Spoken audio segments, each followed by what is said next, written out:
Hear me okay? Yes. I'll stand back here. All right. Welcome. This is Angular.js for the skeptics. Who here has used Angular before? Some of you? And are you skeptical about it? Okay. Apparently, some of you didn't read the title very well. Oh, okay. We have somebody skeptical. He's skeptical too. Okay, I guess we're good. We have a whole team of skeptics at my company. I'm one of them. Well, where's the rest of them? All right.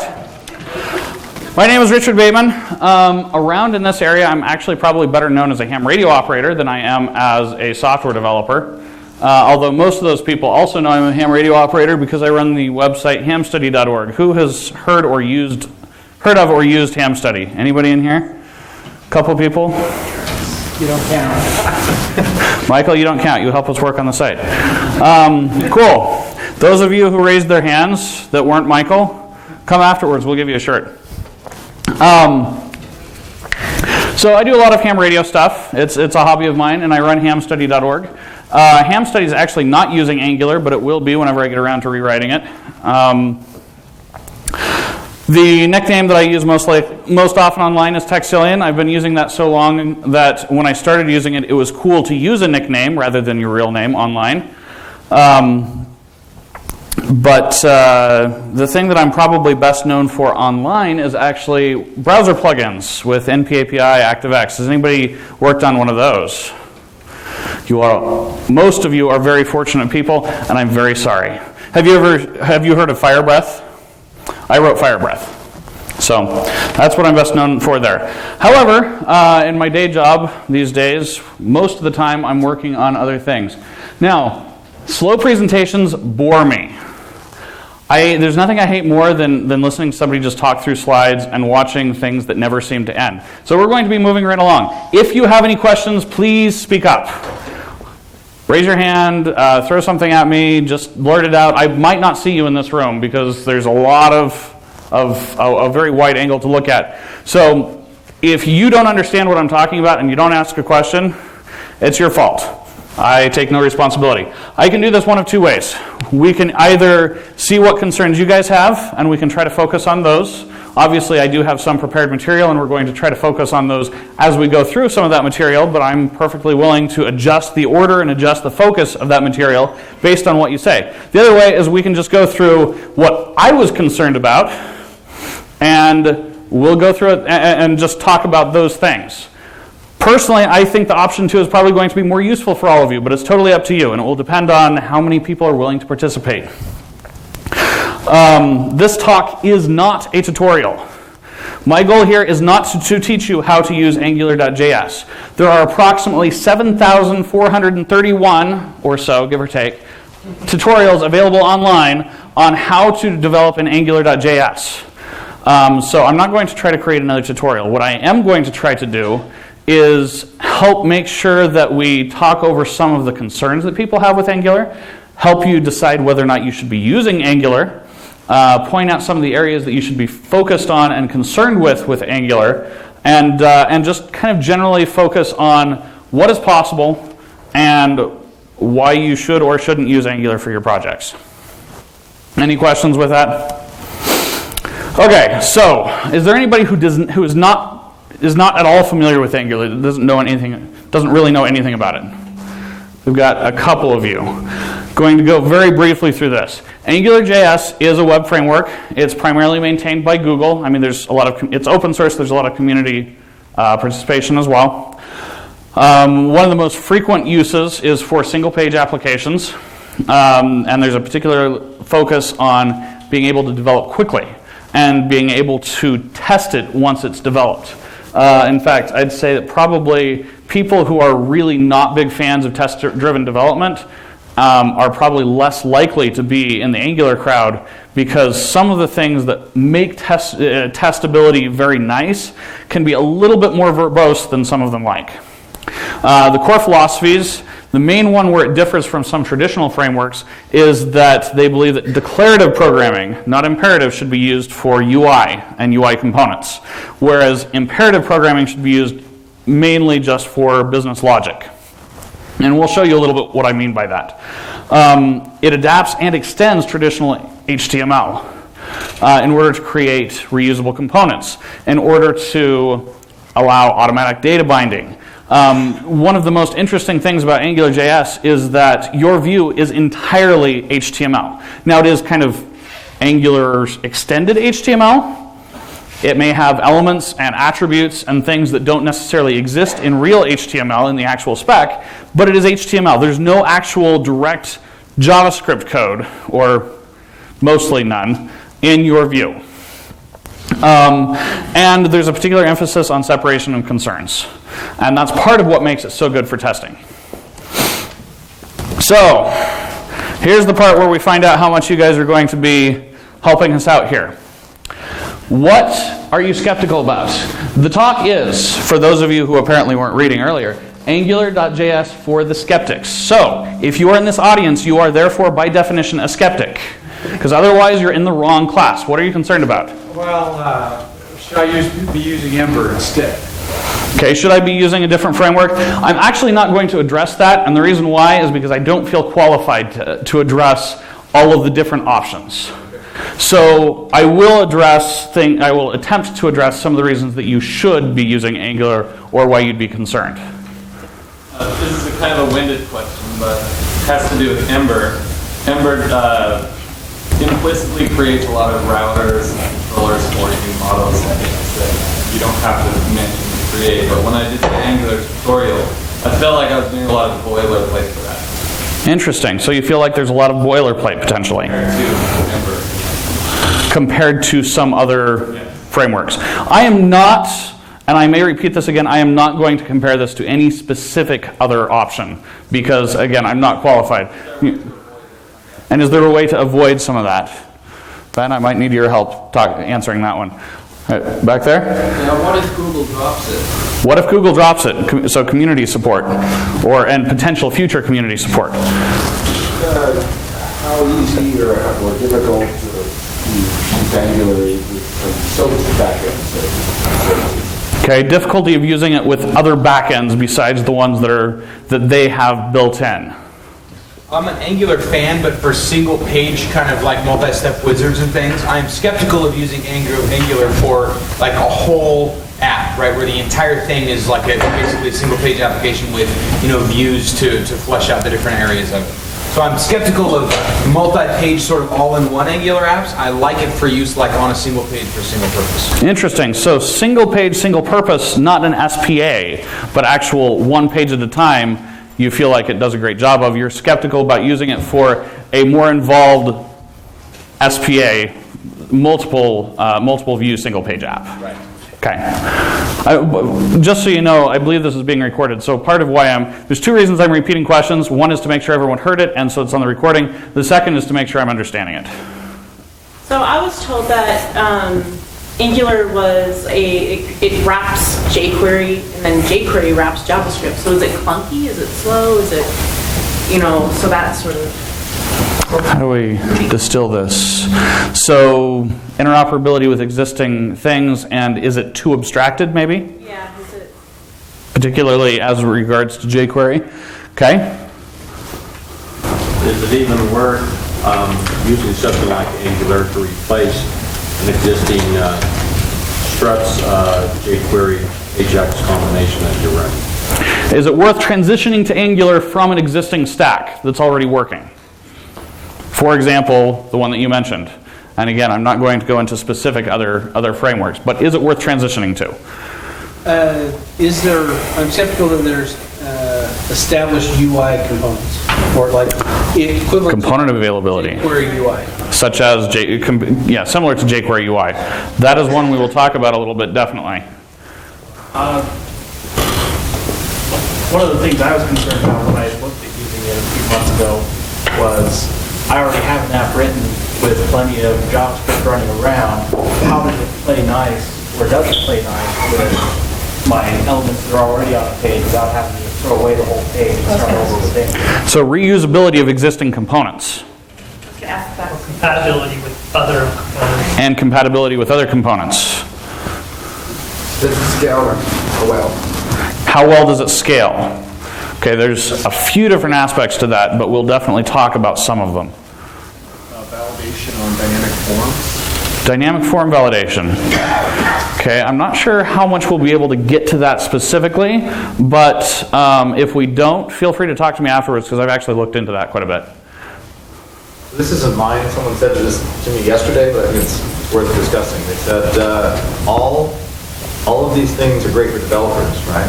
Mm-hmm. But, they really just slow things down, so they shouldn't really be using PMS at all. Slow things down in what way? Meaning that you're better off just writing JavaScript directly and not going to any sort of framework at all. Still trying to understand the concerns. Better off in what way? Like performance-wise. So the performance of probably in particularly a larger app, kind of like the scaling question. Okay, are there any of those that we feel like we can collapse down a little bit? Mine fits in that.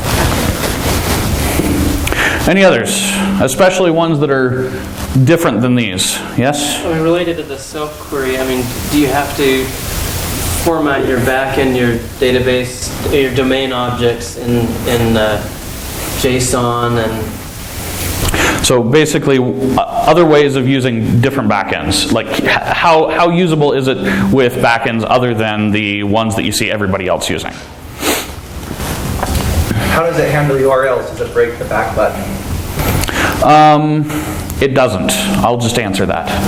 It handles two different ways. Actually, I can probably show you a little bit, but basically it works with routing. There's two different routing components.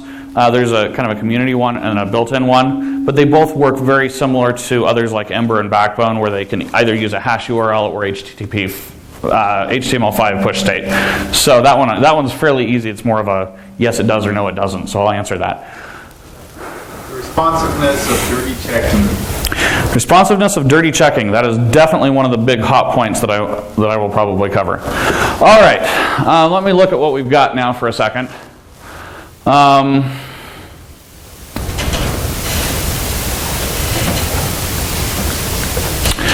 Okay, I think what I'm going to do, and this is a little bit of an experiment, because I want to make sure that I'm addressing as best I can what your concerns are, but obviously to address them very well, I would have needed to prepare entirely with this list.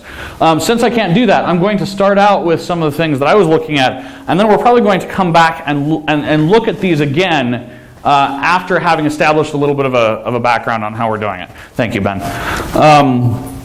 So let's look at some of my concerns back when I was looking at it first, so it was best I remember.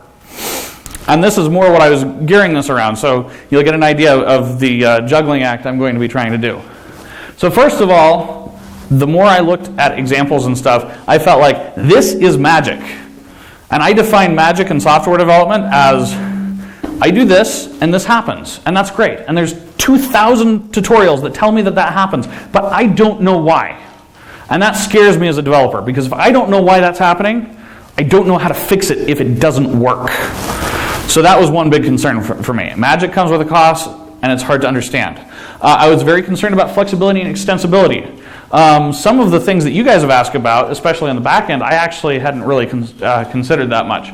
But it works into the same thing. Whenever we talk about a framework, there's a little bit of a fear that what happens if this doesn't do what I want it to do? How hard is it going to be able to make that support what I need it to support? Because I don't know about you guys, but I have never written an app that was exactly what the people who created the framework expected me to write. Like, it's always way different. The learning curve. Backbone was the previous thing that I used. I guess I'm kind of breaking my rule. Backbone to me was very easy to learn because it was just, to me it was a library that just kind of helped me do what I was already doing a little bit, and it removed some of the code that I had to write myself. Of course, I didn't use Backbone the way they expect me to either. So, concerns about interoperability with existing front-end libraries. I don't know how many of you know, but Angular comes with JQLite, which is basically a very scaled-down version of jQuery. And I was like, wait, really? Also, I'm a control freak. I want to know exactly what's going on at all times. I guess this kind of comes back to the magic thing up above. If I'm writing an application, I want to know how everything works. I don't trust anybody. If somebody else wrote a component and I can't understand what's going on, it terrifies me because I'm going to have to maintain that when it breaks. Because it doesn't matter whose fault it is. When it breaks and the boss comes calling, it's my fault. Also, the thing that probably made me want to steer away from Angular more than anything else is it seems like a fad. Angular is so overhyped right now, it's very hard to take seriously. But basically, we came to a point where we're going to be building a new version of our app. One of the main reasons was we wanted to make it responsive, and we didn't feel like we could adjust the old version of our app to become responsive and to work on mobile devices well enough without basically redoing the front end. And we thought, well, as long as we're doing that, we should decide if, reevaluate our options. Is this stack that we're using the one that we should be using? And so we started using Angular.js. Some of the problems that we have actually run into, some of you may be able to relate to these. There has definitely been a learning curve. One thing that I will tell you about Angular, some of you have already figured this out. Angular.js is not your standard web framework. This is not Backbone.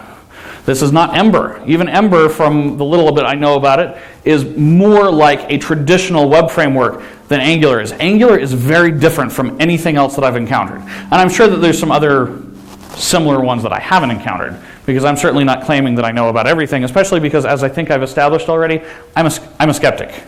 I don't like trying things that are fads, because I usually don't trust the masses. Also, we found that many of the tutorials online are geared towards using Angular and not towards understanding how it works. Again, magic, black box, frightened. Data-intensive pages and performance issues, like the scaling questions we've had. We have run into some of those. We've actually got one page that we found on mobile at one point, a list with about 200 elements, was taking something like 17 seconds to load on an iPad 4. Not acceptable.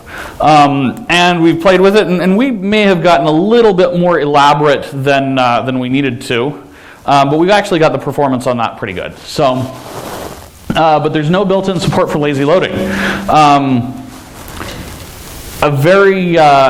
Now, when I say that, there are some other libraries that you can use that will kind of add lazy loading. So there are some options there, but it's not built in. Interestingly, we've found that so far we actually don't need lazy loading because Angular has ended up being so much smaller, all of our implementations, that we're already about the size we would have been before on like individual pages without lazy loading, and we've got the entire app loaded. So that hasn't actually been a problem for us, but we were concerned about it. And our initial implementation that we are still in the process of is taking longer than we expected. Part of that, I think, may be our fault. And we're actually going to be discussing this next week in our development meetings. But I think we keep trying to do things the right way, and maybe we've been refactoring a little more than we should. So I can't totally blame that on Angular, but there have been some of those learning curve things where we're trying to get this initial piece done right. And I think that once we have our first release, a lot of the things that we'll be doing past there, we're just going to reuse these components and it's going to go fast. But some of the initial implementations are being a little bit slow. And UI library support. When we started looking at this, we also reevaluated the CSS framework we wanted to use. Bootstrap is fantastic, but it's hard to customize. And so Bootstrap has kind of the reputation that all Bootstrap sites look alike. How many of you have heard people say that? All Bootstrap sites look alike, right? Well, our site doesn't look like a Bootstrap site, but we've had to work a little bit harder to make that happen than I like. I was looking at Foundation. Foundation 5 is amazingly customizable. It uses Sass. It uses it very, very well. I was really, really impressed with it. And we're using Bootstrap 3. And the reason why is because I could not find any really good Angular libraries for Bootstrap 5, or for Foundation 5, excuse me.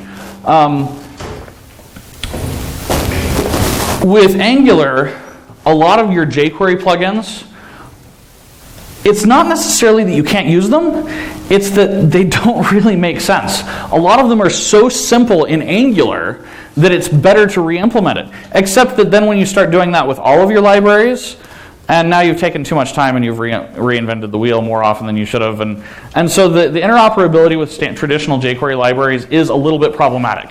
We're using AngularStrap for Bootstrap 3 Angular integration. Since we started doing that, they've also gotten the Angular UI Bootstrap to work with Bootstrap 3. And I've talked to a couple people today who've told me that that works very well now. I think we still like AngularStrap a little bit better just because we like some of the ways that it does things a little bit better. But there are some reasonable libraries for that. But that is certainly a concern. It's certainly something that you should consider before you decide to go with that, is just to keep in mind that Angular is not a traditional way of doing things. You have to adjust your thinking. If you don't adjust your thinking, you will be fighting the framework the entire time. If you do adjust your thinking, there are actually some really big wins that we've had. The first one, and this is why I kind of smiled at the concern about boilerplate, is our experience has been that there is like no boilerplate. Like, to the extent that I actually put it on the slide twice. Because we got rid of so much boilerplate compared to our previous implementation in Bootstrap, or in Backbone. There are too many JavaScript libraries, by the way, of approximately the same length that start with B. I just want to say that. And so when I keep mixing them up, that's why. I blame them. It's not my fault. The dependency injection. I'm actually not a big fan of dependency injection. I've never liked it. It's just not a pattern that I like. But it does make testing very, very nice. With Angular, if you build things correctly, if you use the abstractions that they encourage, which is really not very expensive to do, you can make it so that you can test individual components very, very easily. Both end-to-end testing and unit testing are built in as first-class citizens with Angular.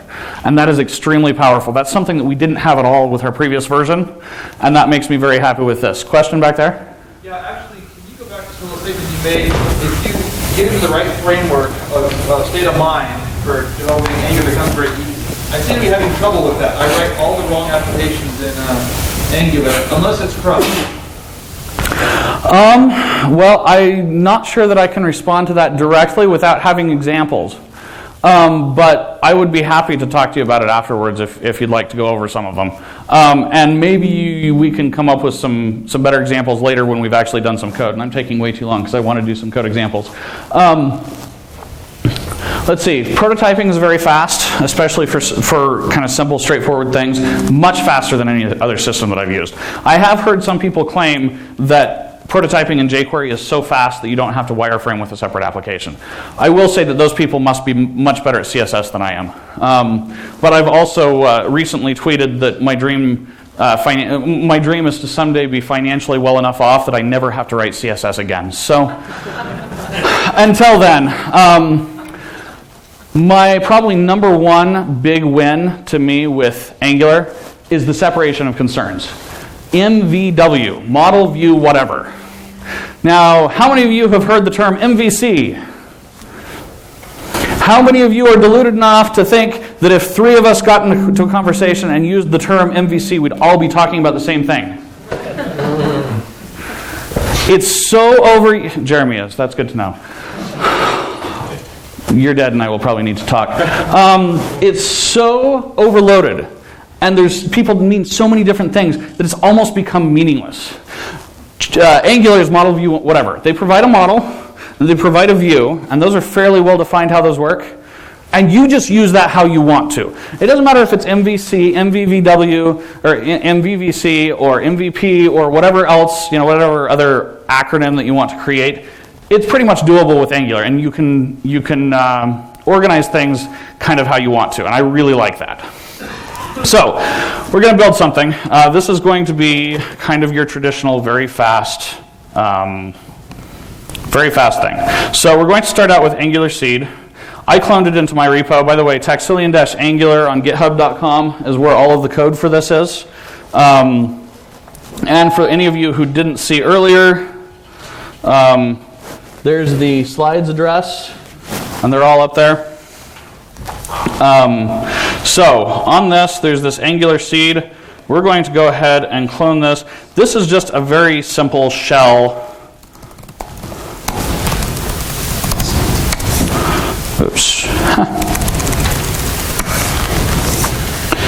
So we're going to start out with this. This is going to give us a very simple shell project. It's going to have 2 controllers, 2 views, a stupid simple directive, a value. Great, wonderful. We'll do npm install. Those of you following along in the slides, we're now down here, npm install, then we'll do npm start. That will start a static web server, basically, that lets us view this in a web browser. All right, npm start. Wonderful. Localhost 8000/app index, I believe. Whoops. Too fast. All right, so I told you we'd kind of see some routing examples. Well, here's Angular routing at its simplest. This is just what it comes with. You can hit the back button. Yes, I can. Isn't that exciting? That's pretty amazing UI. All right, so let's go look at this. Back in. Sorry, what? Sorry, what was your repo? The repo is taxillion-angular. So, oops. One more time for anyone looking. Taxillion-angular. Got it? Yep. All right. So we're going to look at controllers. Oops. So this is an app. I guess I should get into the project first, huh? App.js controllers. And we'll do the obligatory simple data binding example that you've probably all already seen. So the first thing we're going to do is add scope.data. For those of you who don't know, you very rarely want to do data binding on something that's directly on the scope. You want to create an object under that and data bind to that. If you are really curious about the whys, you can talk to me about that later. But just trust me that unless you know that you shouldn't, you probably want to do that, because there's some times when with scope inheritance that can become a problem. Was that a question, or? You zoom the font is too small. The font here? Oh, in my editors. I can see it. I don't know what your problem is. All right. Is that better? Can you make your screen brighter? Is that better? Make it bigger still. All right, so we've just done scope.data as text. This is text. Exciting. And now we're going to go into our view HTML, partial 1, which, if you come back here, when we go to view, we see this is the partial for view 1. So this is where the code for that is. Okay, and now we're going to say this is the value of the data. We'll do some data binding, and I think that's what I did, right? And we'll do change it here. Input type equals text, ng model equals data.text.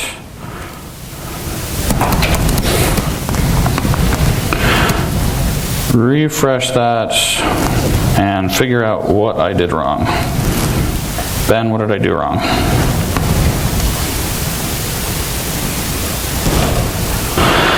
Oh, they are so picky about those stupid syntax errors. Wine. I mean, heavens, come on. It should have just realized that that's what I meant. All right, this is text. And look, if I change it, it automatically changes, and that's all I had to do. So, I mean, that is at its simplest. That's the power of Angular data binding. That, though, terrifies me if I don't know what's going on. So, it's kind of, so let me give you a really, really simple overview. Basically what happens is Angular has registered an event handler on that text box. And the ng-model that I put in, that's basically going to trigger a directive. So when it actually renders that view, the template engine basically, it's called a directive, it instantiates ng-model on that. ng-model adds an event handler and says anytime that there is a key event that this changes, or I'm not sure exactly what events they use, basically we're going to trigger a digest cycle. Now what a digest cycle is it goes through and everything that's been registered to watch some value, it's just going to say, run all of these watchers and check to see if anything's changed. If it has, propagate that change through these things. If you put HTML code in there and it's displaying it up above, does it still display right? Very good question. And so let's let's see what happens. So it will, by default, it will actually sanitize that and not allow you to do that. There is a way to override that, but you have to specifically say, I want to bind this to HTML. And you actually have to include another module called ng-sanitize, which I believe protects you against XSS problems.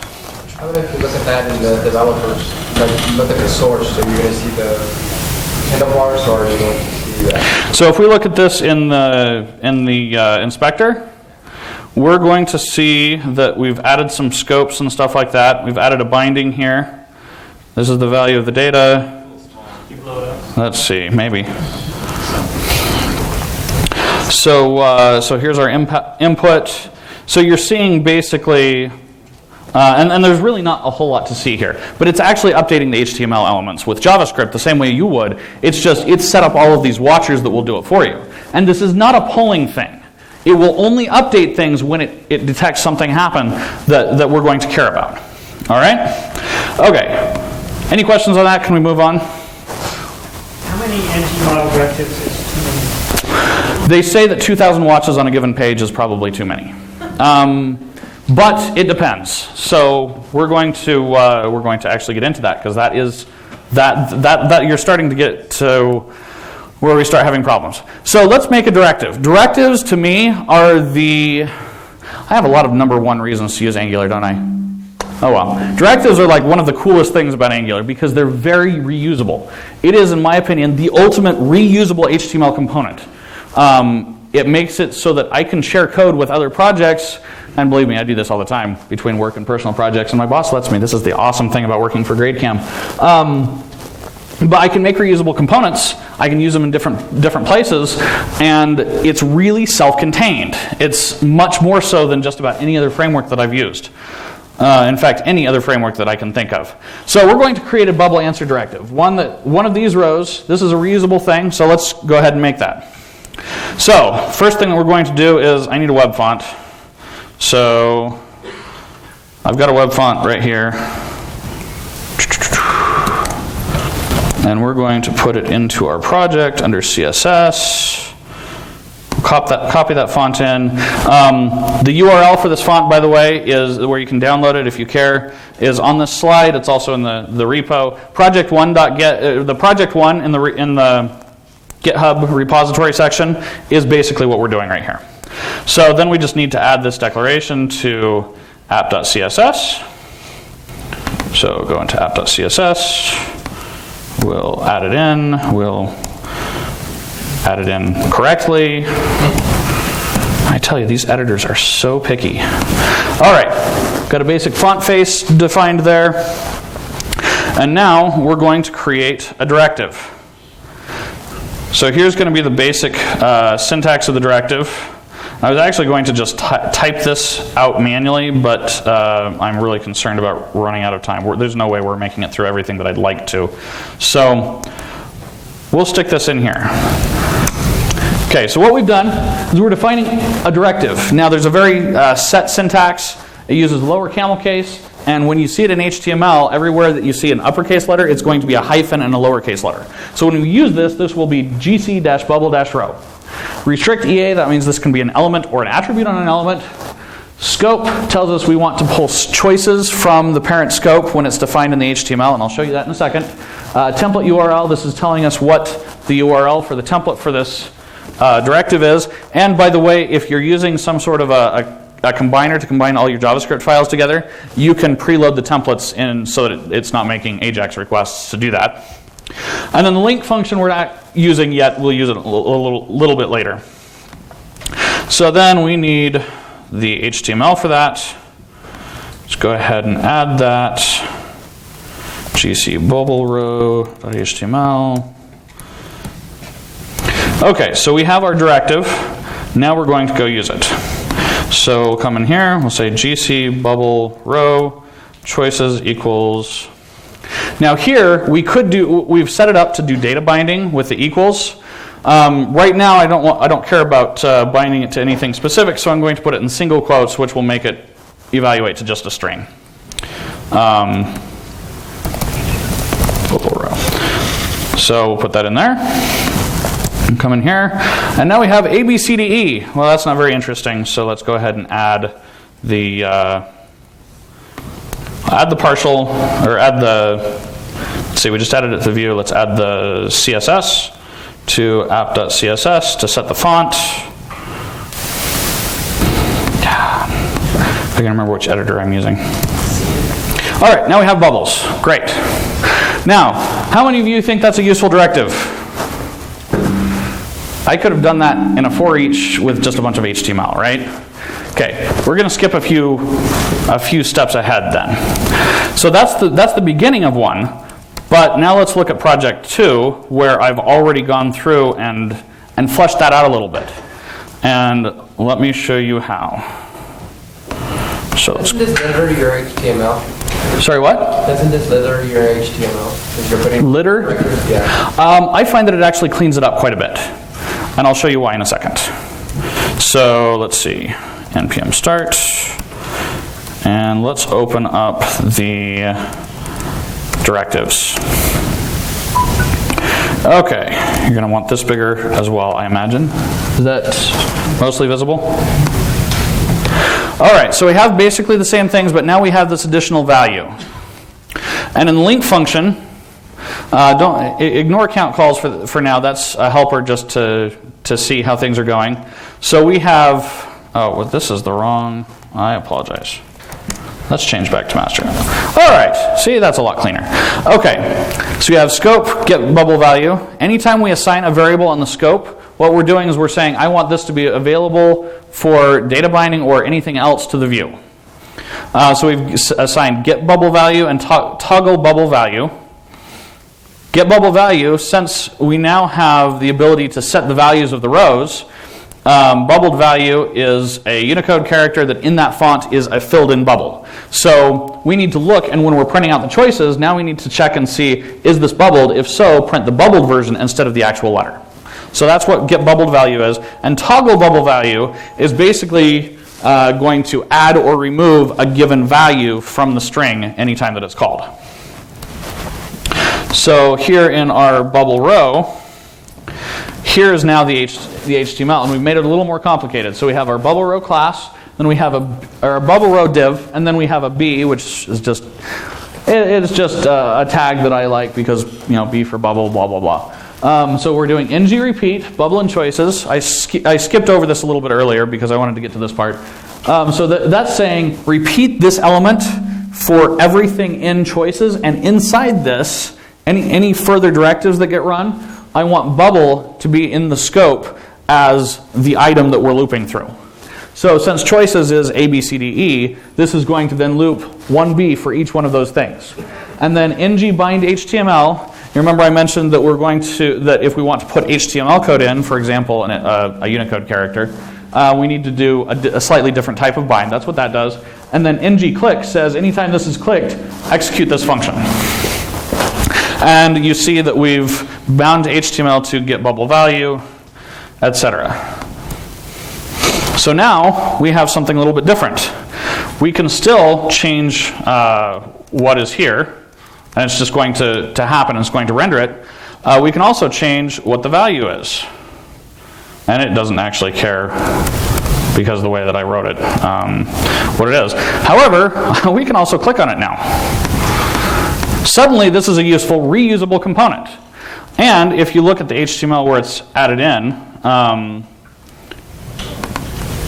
you'll find that far from littering it, it's now, there's actually kind of a lot of HTML there, but it's a very simple component. As far as this view is concerned, all we have to care about is we have a bubble row here. Like we have an image here, or we have something else. It's a component, self-contained. So can we use that? Let's. That is a challenge because HTML validators will say this is not valid. And in fact, let's see. Yeah, see if I save it, you'll see that my validator thinks that there's problems with this because of those. On attributes, you can do data dash. If you don't care about supporting IE 8 or below, it doesn't matter. If you do support IE 8 and 7, you can still use this syntax. There's just a small consideration you have to make.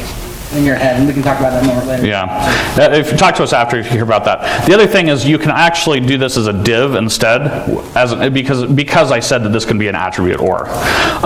So let's go look at partial 2. Now here, what I've done, as I've said, I've defined some questions. Let's look at the controller. So in here, we've created 35 questions and added values for them. We've said the choices are still A, B, C, D, E. And so here we're going to loop through those and put a GC bubble row for each one. And so here you can see, I'll have to make it a little smaller. Well, my CSS needs work, apparently. This did not look this bad before. I think you warned us. Yeah.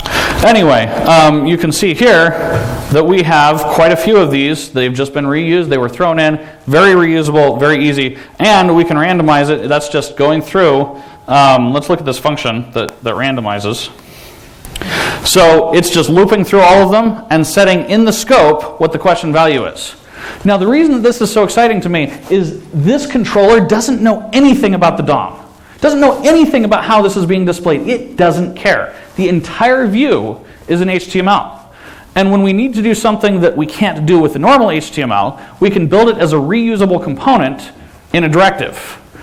Or we can just do it as a slightly more complicated view if it doesn't need to be reusable. I mean, there's nothing that you can do in a directive that you couldn't do directly in the controller if you need to. But there is a problem with this, and I promised I was going to talk a little bit about some of the concerns. All right, so what I've done, if we go back to the directives and to the bubble row directive, so you notice we've bound to get bubble value. And that means that anytime it renders this, it's got to call that function and execute it, right? That may not seem like that big of a deal, but the first time it loads, it has to call all of these things. It has to call this function for every bubble on the page 3 times. It's going to call it once to render it, and then it's going to call it once. So first it's going to render the page, and it grabs the value the first time it renders it. And one of these times actually seems like it should be able to be removed, but that's probably just a future Angular thing that they need to fix, and it's not a huge deal. But it calls it once when it renders it, and then it calls it once to say, okay, has this changed? And it has, because now it's done some data binding, and then it calls it once to get the value. So it's now called it 3 times. Furthermore, and so now let's refresh the page. So you can see all of these, this logging function shows it calls each one of them twice, and then it calls each one a 3rd time. And now not only that, but anytime we call this, anytime we hit a button, it's now going to call each one again. The entire page, every single one of them, 2 more times. Because each time again, it's going to call each one of them to see if it changed, and then call each one of them to update it. In this case, that's not a huge problem, but it's not very efficient, and it could be a problem if you... it could be a problem if that function were doing something really expensive. Why is that? Okay. So in the Chrome tools, we can actually turn on some profiling, and we can look at performance. So we've done this, and we've seen that most of the time spent in watch expressions is in this get string value, which is what it's doing when it's rendering this. So let's randomize 5 times, and then let's change things 5 times. And look at how much time total has been spent on this. So about half a second, which is better than I normally see on this. It's being called a lot of times. With a fairly simple optimization, but you may not immediately see the need for, we can actually fix that, or we can improve that. So now, instead of binding to the function, we're binding to a value of an array. And instead of just calling get bubble value for each one, we're going to watch value and choices. And anytime one of those changes, either the value that's for the whole page or choices for this row, then we're going to, for this row, look over all of them and rerun them again. So let's look at first the console. How do I get back to the console? Escape. Yeah, that's not working. Third tab. Sorry, third from the end. There it is. Okay. So let's refresh this. Now, notice each one of these has only been called once this time instead of 3 times. And now, when I call one of these, and it's probably kind of hard to see this, but we have 1s all the way down to here. Now we have 2, 2, 2, 2, 2. So it called it again 1 time for each of those 5 things, but it's only called it 1 time for those 5, and it only did it for that 1 row. So our function, which could potentially be somewhat expensive to run, is now being called far less often. So simple optimizations like that can actually make a really big difference. And that's probably the place where most of you are really going to run into trouble as you're first starting Angular, is that there's a lot of watches going on that you may not initially realize.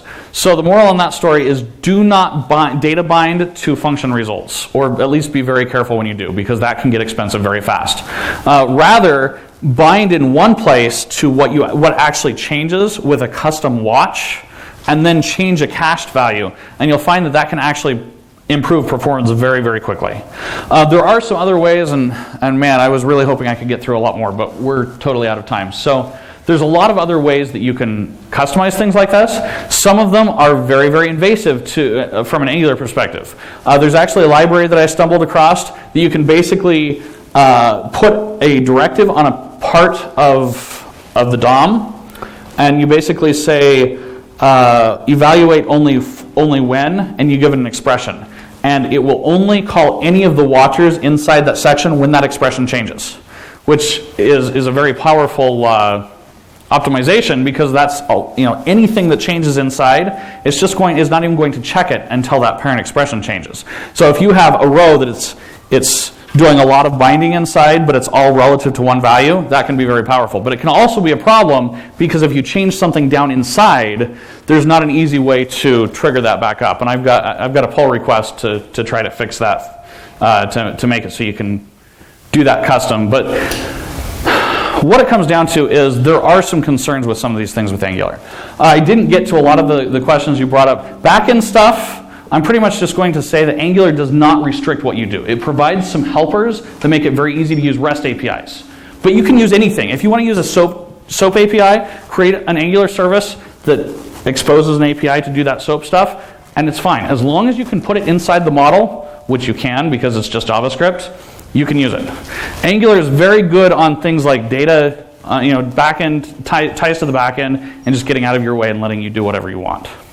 Any questions in the negative 1 minute that I have left? You can go over a little. There's nothing after you, so just dinner. All right.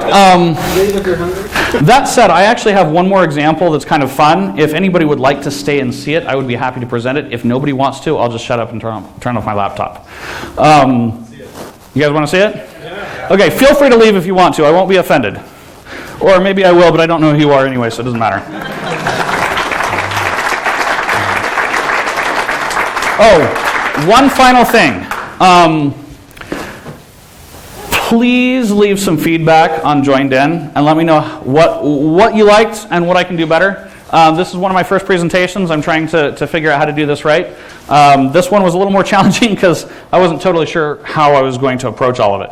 But I would appreciate that. So, some time ago, who here has played Othello or Reversi? It's the same game.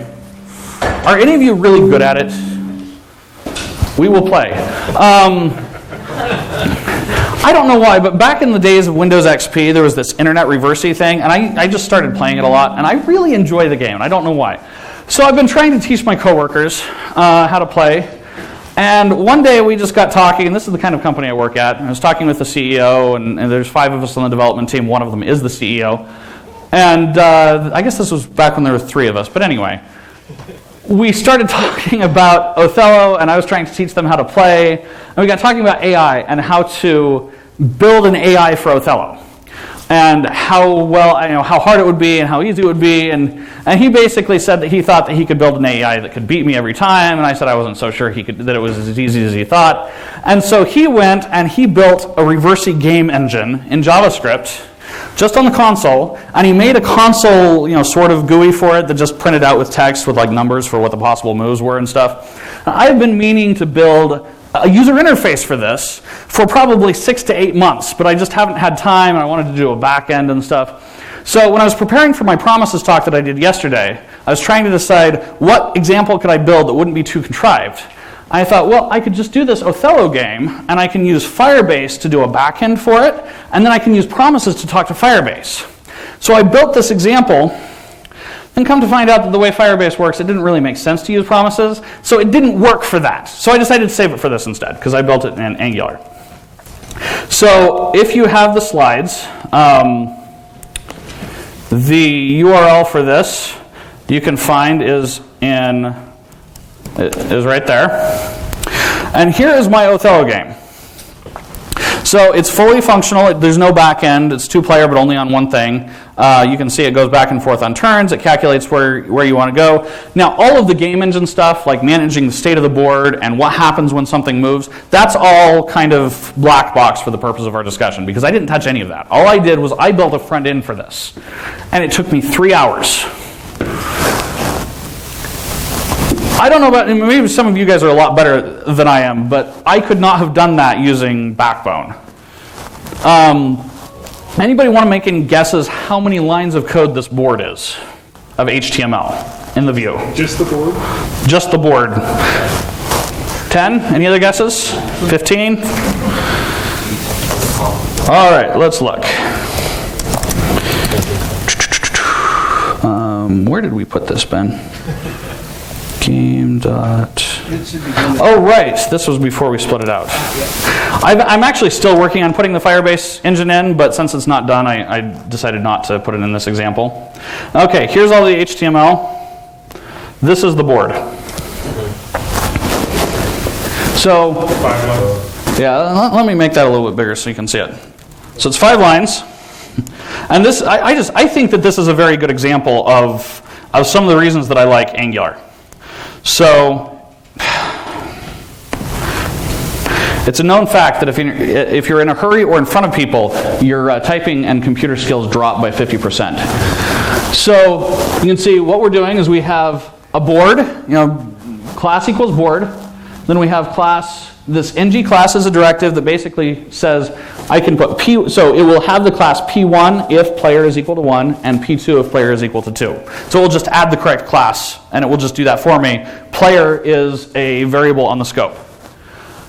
And then we have the class square, ng repeat, square in data.board squares, track by index is something you have to do if it's just an array. If it's a key value thing, you don't need to do that. And so that is all the squares. So what this is just, it's 64 divs all in a row that have the correct class. And everything else is done either by CSS or by a little bit of magic with Angular. So when you click on it, it will make a move. And then the class for the square is off color, which is what gives it the alternating color, because a checkerboard is even number of rows and columns. You can't just say odd. That was kind of annoying to me, but anyway. And then P1 is if the player 1 has moved there. P2 is if the player 2 has moved there. And option is if it's a possible move for the current player. So that's the entire HTML for the board. Everything else is displaying game state, what the current player is, what the scores are, etc. So let's go look at the controllers. So this controller is obviously a little more complicated. So we set scope.data. I think I ended up not using this. All right. So off-color index, again, is just, it was a one-time calculated so that it would color the board correctly. And we have an update board function. We get a board, and that board returns squares, which is 64 element index that tells me the state of the board, and everything will be a 0, a 1, or a 2. So I just set that, and it's used automatically because I set it in the scope. It's just there. It's there. I don't have to do anything else. But I do need to go and check and say, get the valid moves for the current player. Scope.player is the current player. And then I loop through all of the moves that it gave me, and I update the board array to set what the possible moves are. And just by setting it on the array, because of the way Angular's data binding works, it's there again. We calculate the score by looping through and seeing how many each player has. And then if we don't have any current moves, we check, does the other player have any current moves? If not, the game's over and whoever has the highest score wins. So that's our update board. We do that anytime something changes, but we don't do it any other time, which keeps it fairly efficient. It's not like there's, if they click on something unrelated, this is going to happen. And then there's a make move function, which says it covers the pass case. If you have no moves, we show up a button at the bottom that passes. If we do have moves, but the board does not have an O in that spot, that means it's not a valid option, so we're just going to ignore it. And otherwise, we just calculate the position, call into the game board and say play the move, and then swap the player. We then update the board, which gets the squares again, updates everything, and that is pretty much the entire thing. This down here is just stuff I was playing with for Firebase. So that's the entire game. All of the logic for the display is right there. There's also some CSS, obviously, to use the classes and display the pieces and stuff. Very, very simple, but you can see how the data binding just really makes it piece of cake. I didn't have to loop through any elements. I didn't have to try to index in and update the DOM and care about how it was displayed. Everything that has to do with display is in those 5 lines of Angular HTML directive code.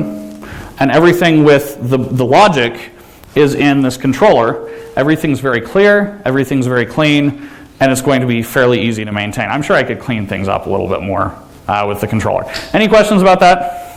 Is Angular still using underscore? Angular does not use underscore internally, but I use underscore, so I might be using it somewhere in here. Yeah. Any other questions? Was this actually a useful example, or am I just entertained by my own toys? Yes and yes. Fair enough. All right. Yes, it's a good example, and yes, I'm easily entertained. All right. This is Vim. You may have heard of it. Yeah, if anybody has any questions, wants to talk one-on-one, and again, please let us know and feedback on Joined In. I'd love to know how we could have structured this better for you. Thank you for coming.